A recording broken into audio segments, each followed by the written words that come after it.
ہماری زندگیوں میں سے 1 سال کم ہو گیا اور ہم قبر کے 1 سال اور قریب ہو گئے، دنیا سے 1 سال اور دور ہو گئے، موت کے 1 سال قریب ہو گئے، زندگی سے 1 سال دور ہو گئے۔ اللہ کا شکر ہے ہمارے ہی ساتھ کے پلے پڑے قبروں میں چلے گئے، ہماری سانسیں باقی ہیں، اور وقت ایک بہت بڑا قیمتی سرمایہ ہے۔ تو یہ نیا سال اللہ نے ہمیں دیا ہے، ہم اس کی قدر کریں، ہم اس کی قدر کریں، ہم اس کے اندر کچھ نیکیاں بھر لیں۔ اللہ تعالیٰ نے وقت کو بہت قیمتی بنا کر قرآن میں پیش کیا ہے، اوقات کی قسم اٹھائی ہے، والعصر، خاص طور پر عصر کے وقت کی قسم، اور یہ قرآن کی آخری صورت ہے، اس کے بعد قسم کوئی نہیں، اور قرآن بھی ختم ہو رہا ہے۔ تو ایسے ایک مناسبت سمجھ میں آئی ہے، اللہ کرے گا ٹھیک ہی ہوگی، کہ جیسے عصر کا ٹائم آتا ہے تو دن کے جانے میں ٹائم تھوڑا رہ جاتا ہے، شام اندھیرا آنے میں ٹائم تھوڑا رہ جاتا ہے، تو میرا اللہ آخر قرآن میں یہ قسم اٹھا کے ہمیں کہہ رہا ہے، والعصر، عصر کے وقت کی قسم، کہ جیسے عصر کے بعد ٹائم تھوڑا ہے، اس دنیا کا ٹائم بھی باقی تھوڑا ہی رہ گیا ہے، تمہاری زندگیوں کا بھی ٹائم تھوڑا ہی رہ گیا ہے، جو کرنا ہے وہ جلدی جلدی کر لو اور غفلت سے نکل آؤ۔ اور 4 کام بتائے ہیں اللہ تعالیٰ نے والعصر کی قسم اٹھا کر۔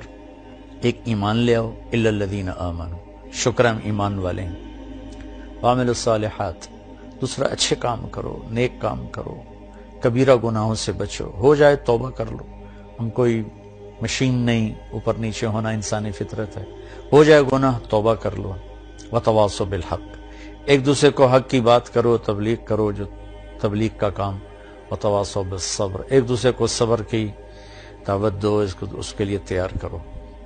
تو اللہ نے ٹائم کو قیمتی کر کے پیش کیا ہے، قسم اٹھائی عصر کی، والشمس وضحاها، اللہ تعالیٰ نے چڑھتے دن کی قسم اٹھائی، واللیل اذا یغشی، اللہ نے رات کی قسم اٹھائی، والصبح اذا تنفس، اللہ نے صبح کی قسم اٹھائی، والفجر، اللہ تعالیٰ نے فجر کی قسم اٹھائی، ولیال عشر، 10 راتوں کی قسم اٹھائی، حج کے پہلے 10 دن، والشفع والوتر، اللہ نے 9 تاریخ 10 تاریخ کی قسم اٹھائی، پھر جن چیزوں سے ٹائم بنتا ہے ان کی قسم اٹھائی، والشمس وضحاها والقمر اذا تلاها، اللہ تعالیٰ نے سورج کی قسم اٹھائی، چاند کی قسم اٹھائی، والنجم اذا ہوا، اللہ نے ستاروں کی قسم اٹھائی، ان کی گردش سے ٹائم بنتا ہے، پھر ٹائم کی جو شکلیں ہیں، والنہار اذا تجلی، اللہ نے دن کی قسم اٹھائی، واللیل، رات کی قسم اٹھائی۔ تو جتنے ٹائم فگر ہیں بڑے، ان سب کی اللہ نے قسم اٹھائی ہے، دن کی، رات کی، عصر کی، چڑھتے دن کی، پھر خاص راتوں کی، صبح کے وقت کی، صبح صادق کے وقت کی، فجر کے وقت کی، پھر حج کی 10 راتوں کی، پھر حج کے 9 تاریخ کی، پھر عید کے دن 10 تاریخ کی۔ یہ قسم اٹھانا چیز میں طاقت پیدا کرنے اور اہمیت پیدا کرنے اور تاکید کے لیے ہوتا ہے۔ تو میرے بھائی بہنوں، اللہ نے وقت کی قسم اٹھا کر ہمیں تاکید کی ہے کہ ٹائم بہت قیمتی چیز ہے، اسے ضائع ہونے سے بچاؤ۔ کم از کم یہ ہے، اگر ہم نیکی نہیں کر سکتے تو کوئی گناہ نہ کریں، اور ہم بشر ہیں، گناہ ہو جائے تو توبہ کریں گے تو انشاءاللہ اللہ اپنے فضل و کرم سے معاف فرما دیں گے۔ تو نئے سال کا استقبال تو ہونا چاہیے شکر کے ساتھ، لیکن مغرب کی آندھیوں نے ہمارے بہت سے چراغ بجھا دیے، اور ہم بھی اس رات کو اس طرح مناتے ہیں جیسے وہ مناتے ہیں جن کے سامنے نہ جنت ہے، نہ جہنم ہے، نہ آخرت ہے۔ وہ تو بیچارے معذور لوگ ہیں، انہیں پتہ ہی کوئی نہیں، یعلمون ظاہرا من الحیات الدنیا وہم عن الآخرۃ ہم غافلون، انہیں آخرت کا پتہ نہیں، صرف یہی دنیا کو جنت بنانے کے چکر میں ہیں، تو وہ کر رہے ہیں۔ لیکن ان کی نقل میں ہماری نسل بھی راتوں کو اٹھ کر 12 بجے کیا کیا کیا کیا نافرمانیاں کرتے ہیں، میں نے چونکہ وہ دور بھی دیکھا ہے، کالج کا دور بھی دیکھا ہے، ان تاریک راہوں پہ کیا کچھ ہوتا ہے وہ بھی دیکھا ہوا ہے، تو میں بہت عرصے سے میں 31 رات کو جاگتا ہوں، ٹھیک 12 بجے میں ایک دم اللہ کی بارگاہ میں سجدے میں گرتا ہوں، نفل پڑھتا ہوں، اور اس وقت میں کہتا ہوں یا اللہ تیرے محبوب کی امت کے جتنے نوجوان یا جتنے بڑے چھوٹے مرد عورت اس وقت نافرمانی کر رہے ہیں تو انہیں اپنے فضل سے معاف فرما دے یا اللہ، اور مجھے معاف فرما دے کہ میں نے ان کو بتایا نہیں، سمجھایا نہیں۔ اہل خیر، اہل دین، یہ ان کی ذمہ داری تھی کہ ان کو سمجھاتے، لیکن شیطان نے خلیج حائل کر دی، ہم ان سے متنفر ہو گئے، ان سے نفرت کرنے لگے۔ نفرت کرنا تو آسان کام ہے، نشہ پلا کے گرانا تو سب کو آتا ہے، مزہ تو تب ہے کہ گرتے کو تھام لے ساقی۔ ہمارے دینی طبقوں میں جو غفلت میں پڑے ہوئے لوگوں ان سے نفرت پیدا ہو گئی ہے، اور جو کچھ دین سے زیادہ دور لوگ ہیں ان کے دلوں میں دینداروں کی حقارت اور نفرت پیدا ہو گئی۔ یہ دونوں ایک طرف چلے گئے ہیں، دو کناروں پر چلے گئے ہیں۔ بھائی نیا سال ہے، جو لوگ میری بات سن رہے ہیں یقیناً سارے تو نہیں سنیں گے اور سارے پسند بھی نہیں کریں گے، لیکن جنہیں اچھی لگے ان کی خدمت میں گزارش کرتا ہوں کہ آئیے ہم اس نئے سال کو اسی طرح معصوم رکھیں جیسے اللہ نے معصوم ہماری گود میں اسے ڈال دیا ہے۔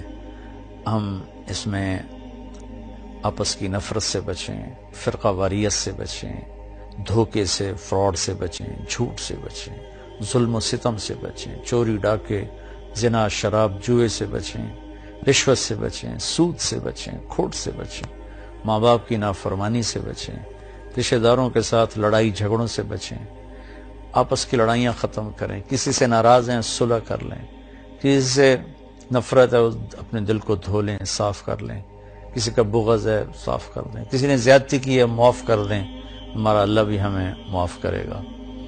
کسی طرح بھی نفرت روا نہیں ہے۔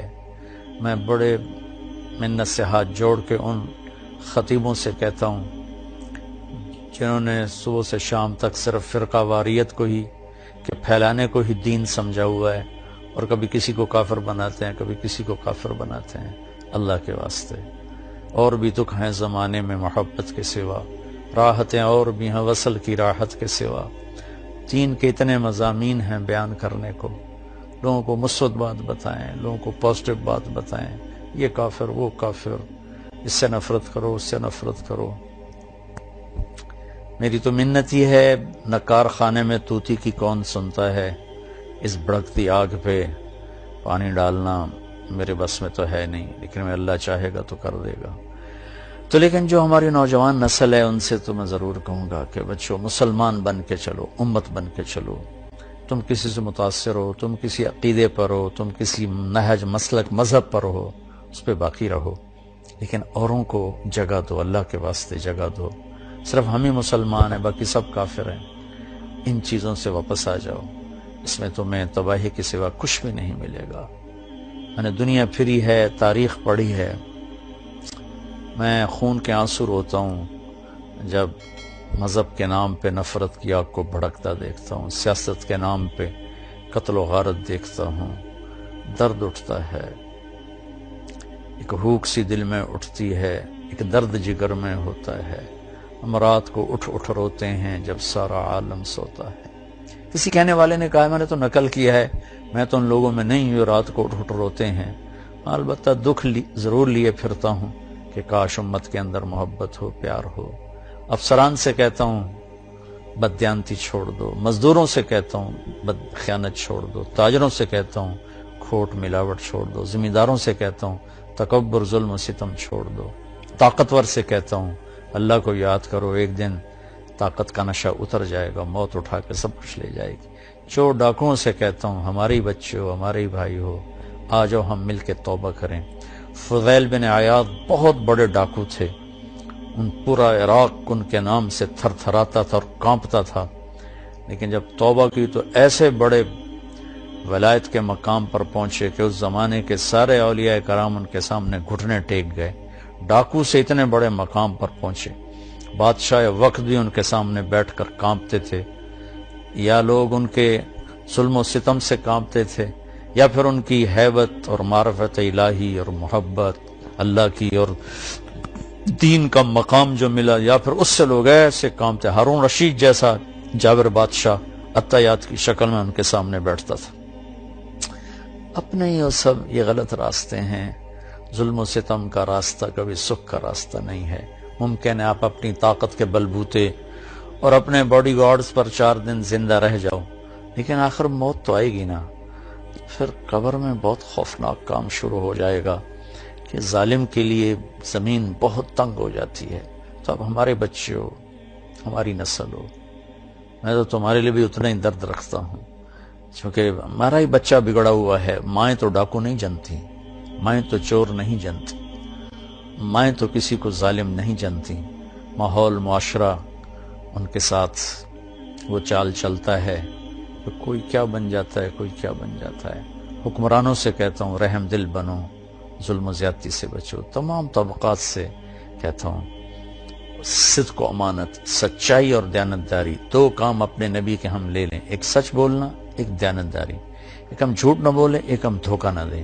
تمہارا سارا ملک جنت کا ٹکڑا بن جائے گا. بجلیوں کے بہتر ہونا بھی ہماری ضرورت ہے، اور چیزوں کا سستا ہونا بھی ہماری ضرورت ہے، لیکن اس سب سے زیادہ ضرورت ہے کہ ہمارے دیش میں سچائی ہو اور دیانتداری ہو. کھوٹ ملاوٹ کرنے والوں سے کہتا ہوں اللہ کے واسطے یہ ظلم و ستم نہ ڈھاؤ، اس کا بہت بڑا وبال دیکھنا پڑے گا. اور حکومت سے تعاون کریں، حکومت ہمارے ساتھ تعاون کرے. ہم حکمران ناجائز ٹیکس نہ لگائیں جس سے لوگوں کی کمر ٹوٹ جائے. تاجروں سے کہتا ہوں ٹیکس بچانے کے لیے چوری نہ کرو، جھوٹ نہ بولو، 2 رجسٹر نہ بناؤ، حکومت کو ٹیکس پورا دو. مجھے یقین ہے یہ صدقے کا ثواب لکھا جائے گا. اور میں نہیں سمجھتا ہوں کہ ٹیکس چورانا جائز ہے. اگر آپ کو فتویٰ دیتا ہے ٹھیک ہے، میرے سر ماتھے پر اختلاف رائے ہے، لیکن میری رائے میں ٹیکس بچانے کے لیے جھوٹ بولنا یہ اتنا ہی جھوٹ ہے جتنا کسی اور چیز کے لیے جھوٹ بولنا ہے. تو چند پیسوں کے لیے جھوٹ نہ بولیں، اپنے حکومت کی مدد کریں، ہم ان کو دیں. حکمرانوں سے کہتے ہیں ایسا ظالم ٹیکس نہ لگائیں کہ لوگ جھوٹ بولنے پر مجبور ہو جائیں اور ان کی کمر ٹوٹ جائے. تو اللہ تعالیٰ ہمارا یہ سال خیر و برکت کا بنا دے، اچھا بنا دے. ایک دوسرے سے پیار محبت کی فضا قائم کریں. عبادات میں نماز بالکل نہ چھوڑیں، کہ نماز کا چھوڑنا اگر کہیں بھی گنجائش ہوتی تو حسین عالی مقام کربلا کے مقام پر ان کو حق بنتا تھا کہ وہ ظہر کی نماز چھوڑ دیتے، لیکن انہوں نے زیر خنجر تلواروں کے سائے میں اپنے خون سے وضو کر کے کربلا کی مٹی سے تیمم کر کے سجدوں میں سر رکھ کے جان دے کر یہ پیغام دیا کہ اگر اہل البیت آل الرسول کربلا کی تپتی ریت پر سجدہ کر سکتے ہیں تو تم ٹھنڈی چھاؤں میں کیوں سجدوں سے بے نیاز ہو گئے ہو. ہمارے دیہاتی کہتے اللہ آپ پہ بشکیسی، اللہ آپ پہ بشکیسی. یہ بہت خطرے کی بات ہے بھائیو. نماز نہیں چھوڑی گئی کربلا میں بھی تو آج کیسے چھوڑی جا سکتی ہے. یہ میرا پیغام ہے. اللہ تعالیٰ مجھے آپ کو سب کو اپنے دین کی، دنیا کی، اس ملک کی حفاظت کے لیے استعمال فرمائے اور ہم سے راضی ہو جائے. السلام علیکم ورحمۃ اللہ وبرکاتہ.